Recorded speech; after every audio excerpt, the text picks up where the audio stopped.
Buenas tardes, traemos las noticias del cielo a la tierra, las buenas nuevas de salvación. Hoy vamos a estar transmitiendo las noticias de Génesis capítulo 41.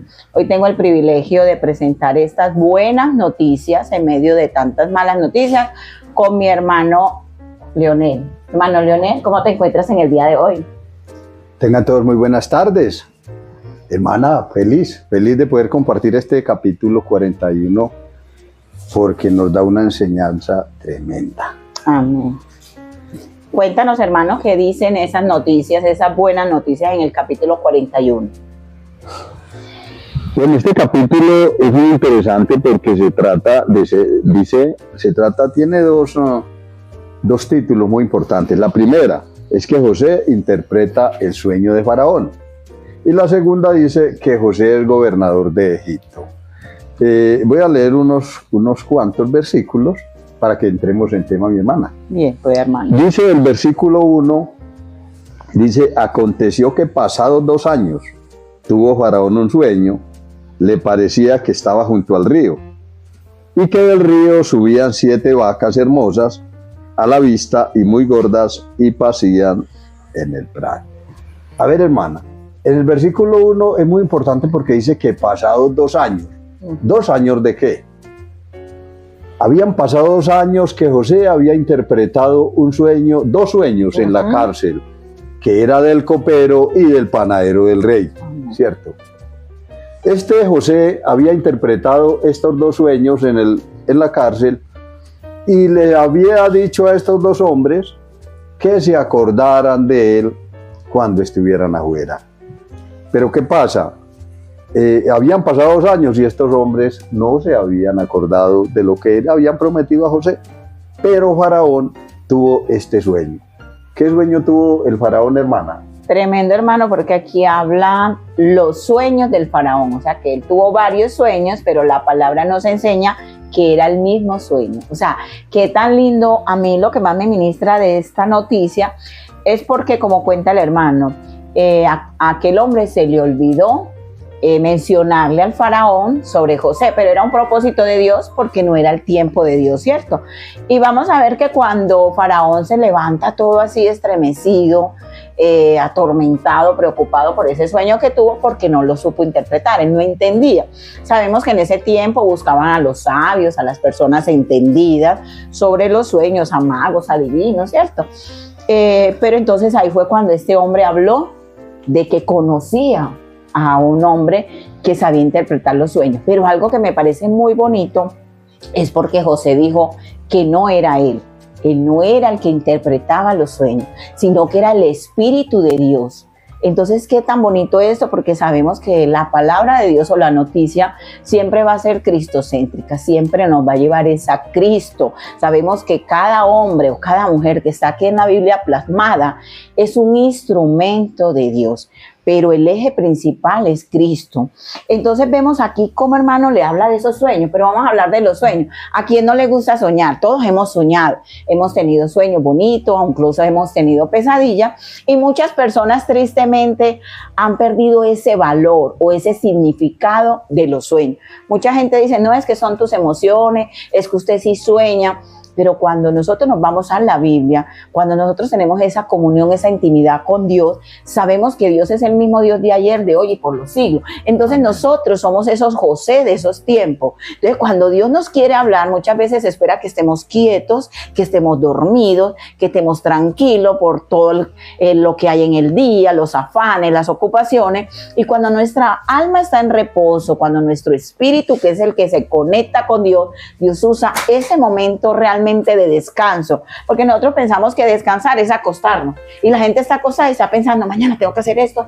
Entonces entramos en ese descanso del Señor y habla nuestro espíritu, hermano. Entonces aquí habla de que el faraón soñó de que habían 7 vacas flacas, ¿cierto? Y uno dice, pero pues, ¿qué tiene que ver soñar con 7 vacas flacas y 7 vacas gordas, ¿cierto? Él soñó con 7 vacas gordas y 7 vacas flacas.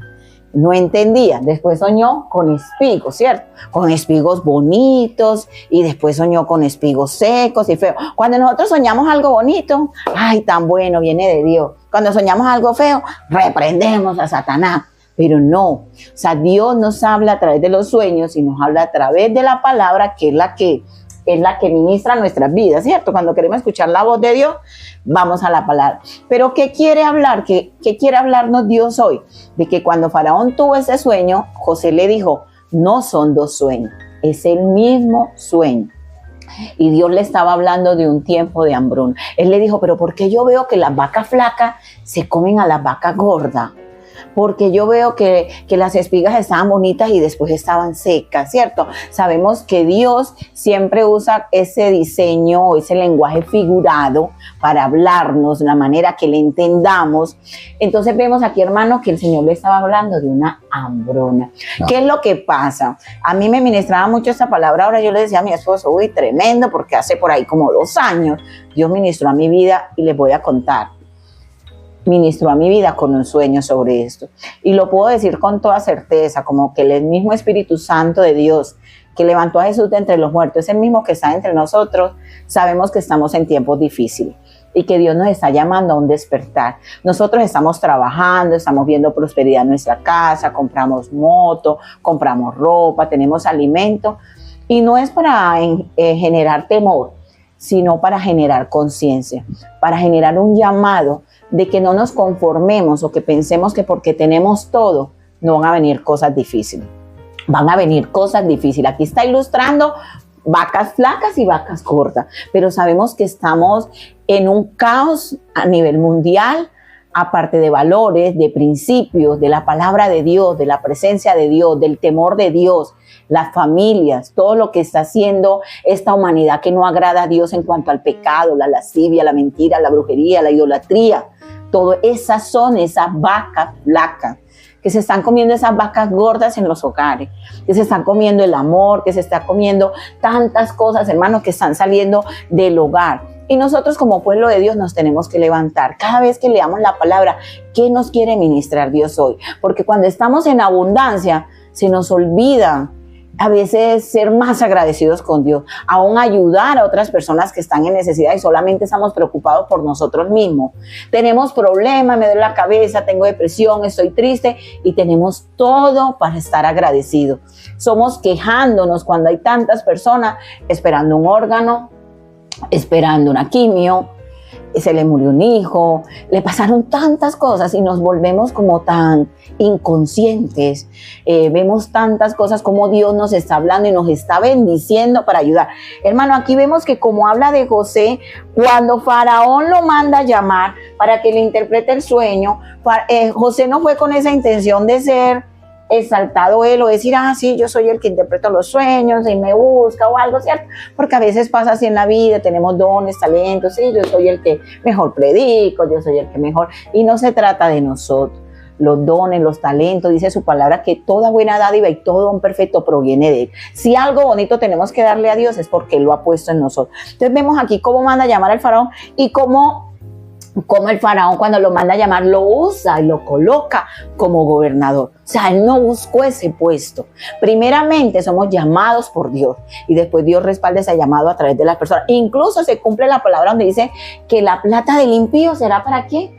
Para el justo, ¿cierto? Porque aún Faraón tenía estos sueños y Dios usó. Entonces dice, ve cómo Faraón que no tenía a Dios va a soñar cosas de Dios. A veces no creemos. Tenemos que saber que Dios es soberano. Dios hace como quiere, con quien quiere y donde quiere. Y aquí todo esto lo usó aún al mismo Faraón para colocar a José como gobernador, para que fuera el nombre de José exaltado, el nombre de Dios exaltado a través de la vida de José. Y vemos aquí como cuando ya el pueblo se quejaba por la hambruna que vino, ¿dónde iba? A José. Nosotros podemos ver, ahora que yo estudiaba esta palabra, yo me acordaba de la iglesia donde nosotros nos congregamos. Dios ministraba mi vida de Centro de Fe y Esperanza, que no es una iglesia perfecta, no somos personas perfectas, ¿cierto? Amamos, honramos a nuestros pastores que están ahí guiándonos a través de la palabra, pero la iglesia cuando hubo el tiempo, hermano, de ese COVID que hubo, la iglesia bendecía a las personas, salían a llevar alimentos. Entonces la iglesia era como ese José, los pastores fueron como ese José y hubo como esos graneros, porque la iglesia nunca tuvo que pedir. La iglesia fue y dio. La iglesia bendijo. A mi casa me llamaron para darme el mercado. Yo dije, no me den mercado porque yo tengo, désenlo a otro. Entonces es eso, que nuestros graneros estaban llenos, que nosotros hemos sido esos José, que Dios nos ha usado como esos José en nuestra familia, en nuestro pueblo, en nuestro trabajo, donde estamos. Dios siempre nos usa, que la gente dice, pero ve, yo no le veo lujo a ese hermano y ¿dónde saca tanta cosa? Pero tenemos a Dios.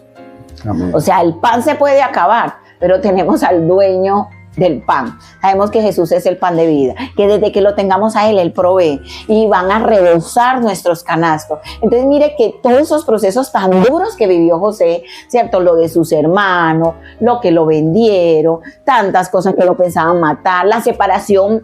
Yo veo la separación de José con su papá como cuando la separación de Jesús con Dios, ¿cierto? Cuando Jesús sintió ese dolor, Padre, ¿por qué me has abandonado? Porque Jesús estaba en su humanidad, cuando recayeron los pecados sobre él, José sentía esa tristeza. ¿Cómo se sentiría él sin su padre? ¿Cómo se sentiría él sin su hermano? De pronto él era más apegado a Benjamín. ¿Y cómo se sentiría con esos otros hermanos atacados? No solamente podemos llevarlo a los hermanos de la familia, llevémoslos a los hermanos de la fe. Porque cuando nosotros ya estamos en Cristo, somos una familia, ¿cierto? Entonces extrañamos al hermano, esa palabra de aliento, esa ayuda, que si mi hermano tiene una necesidad, yo pueda estar ahí como ese José. Porque José es el prototipo de Cristo. Amén. José es el prototipo de Jesucristo. Entonces, hermano, esa noticia a mí me llena de mucho gozo, es porque estamos en este tiempo. Estamos hoy ya 27 de julio. Amén. 27 de julio del 2025. ¿Y esta palabra cuándo se escribió? ¿Hace cuántos años? Miles de años. Pero se está cumpliendo. Y Cristo está pronto a venir. Su venida está cerca. Nosotros no estamos jugando a la iglesia. Por su misericordia el Señor nos sacó del mundo. No del mundo físico, pero sí del mundo espiritual, de la manera vana de vivir. Así como Jesús le dijo, Padre, yo no te pido que los saques del mundo, pero que los guardes del mundo. Eso está haciendo el Señor con nuestra vida. Eso está haciendo con nuestra familia. Tenemos que despertarnos, tenemos que ser eso José, tenemos que tener nuestra casa como esa bendición, con esos graneros llenos, para bendecir, porque van a venir tiempos difíciles, van a venir esas vacas flacas a querer comerse nuestra economía, a querer comerse nuestra fe, a querer comerse nuestros principios, nuestros valores, nuestra identidad en Cristo por todo lo que está pasando. Entonces no estamos en contra de la diversidad de género y tantas cosas que hay, no, porque nosotros podemos decir como dijo Jesús, yo fue a dar, ¿qué? Salvación. Él vino a amar, Él vino a buscar lo perdido. Nosotros no estamos en contra del que comete pecado, sino de su pecado, porque es lo único que lo aleja del Señor. Y nosotros a través de esa noticia lo único que queremos es ser ese canal de bendición, que si el Señor pudo cambiar esa Mari Carmen que salía, que tomaba, que mentía, que se iba por allí, que se iba por acá y que se creía buena, ¿cierto? Porque nosotros decimos, no, yo no miento, cualquier cosita que digamos que no agrada a Dios es mentira. A todos nos enseñaron que las mentiras eran piadosas o que muchas cosas, pero ya en Cristo, ya todo era así, todo nuevo, hermano. Entonces yo viendo aquí a mi hermano Leonel hablando con él, compartiendo esta palabra, yo puedo ver a Cristo a través de la vida de mi hermano. O sea, él me tiene que modelar a Jesús, él tiene que ser el prototipo de José, porque seamos personas que con defectos y errores, porque tenemos muchos errores, pero tenemos la palabra de Dios que nos redarguye, que nos guía, el Espíritu Santo. Sabemos que somos redimidos, que hemos sido lavados, limpiados, transformados, renovados, y que esta obra está incompleta todavía, pero que es renovada cada día y que será perfeccionada la venida de Cristo, que es lo que estamos esperando. Muchas personas dirán, no, pero mantienen diciendo que Cristo va a venir evangélico loco. Pero les digo algo, Él está a la puerta. Él está a la puerta y yo les invito con todo mi corazón que donde se encuentren, lean la palabra, oren, le pidan a Dios. No es una religión, no son 4 paredes. Cristo es más que eso. Él murió en la cruz por mucho más que eso. Él murió para darnos salvación y vida eterna. Es mejor una vida eterna con Cristo y no una eternidad para las personas que no creen en el infierno. El infierno es real. Pero ¿cómo van a creer si no leen la palabra? Dicen que la palabra da locura, pero locura da la marihuana, el vicio, todas esas cosas, eso sí da locura, pero la palabra es poder de Dios. Hermano, hermana, hay algo muy importante. Claro, hermana, qué importante todo lo que has dicho. acerca de este capítulo es verdad, pero algo muy importante es ver cómo se cumple el propósito de Dios en este capítulo, ¿cierto? Vemos que otros capítulos anteriores a este nos muestran que José salió de 17 años de ese lugar hacia Egipto. Hasta los 30 años no fue elegido gobernador. O sea, fueron 13 años esperando ese propósito de Dios. Nosotros a veces creemos que Dios tiene un propósito para nosotros, pero lo queremos de la noche a la mañana. Hay que esperar en Dios porque los tiempos de Dios son perfectos, ¿cierto? Él tuvo que esperar 13 años, pasar por una prueba muy difícil, pero vemos que en este capítulo se cumple la promesa. Es colocado gobernador de todo Egipto, el segundo después del rey, o sea que él era el primero después del rey. El rey era el primero, pero fuera de él no había nadie. Aquí se cumple esa promesa y a lo que había sido enviado a Egipto José. Nosotros hemos sido enviados, hermanos, a predicar esta palabra a toda criatura de la tierra, porque es un mandamiento del Señor Jesús. Como dijo José, no somos nosotros, es nuestro Dios el que hace la obra. Nosotros no nos debemos de preocupar cuando predicamos. Me gustó hoy lo que dijo el pastor hoy. ¿Por qué nos preocupamos? Si la obra es de Dios. Yo solo debo obedecer, debo de hablar, debo predicar, debo enseñarle a la gente y, como dijo él, hay que comunicar y reprender el pecado. Hay que decirle a la gente qué es el pecado. Hay que llamar a lo bueno que es bueno y a lo malo lo que es malo. No podemos hacer lo que está haciendo el mundo en estos momentos. Entonces nosotros debemos de ser eso, José. Eso, José, que estamos en esta tierra para llevar este alimento espiritual. José llevó un alimento material que fue el trigo a toda la nación. Amén. Nosotros como ministerio evangelístico llevamos esta palabra, este alimento espiritual a donde lleguen estos videos, estos mensajes, estas buenas nuevas, estas buenas noticias. Así que, mis queridos hermanos, este mensaje era lo que queríamos de llevar. Y terminamos con una pequeña oración, hermano. Amén, hermano. Señor, te damos gracias. Te alabamos y te bendecimos en esta tarde, Padre Santo. Gracias por poder comunicar estas buenas noticias, estas buenas nuevas de salvación del cielo a la tierra. Que donde llegue esta palabra, el Espíritu Santo dé fruto al 30, al 70 y al 100 por uno. Que es Dios el que hace la obra. Nosotros somos un canal. Entonces, a todos aquellos que escuchan esta palabra, recuerden que Cristo vino pronto, que esa hambruna que habla aquí se cumplirá. Y es esa hambruna espiritual que estamos pasando por estos momentos. Pero hay estas buenas noticias. Nosotros como ministerio llevamos estas buenas nuevas. Te damos gracias, Padre. Llénanos de tu Santo Espíritu para seguir llevando tu mensaje. Que este mensaje llegue a los corazones de las personas y que lo puedan poner por obra. Te damos gracias, te alabamos y bendecimos en el nombre del Señor Jesús con acción de gracias. Amén y amén. Amén, Dios les bendiga. Dios les bendiga.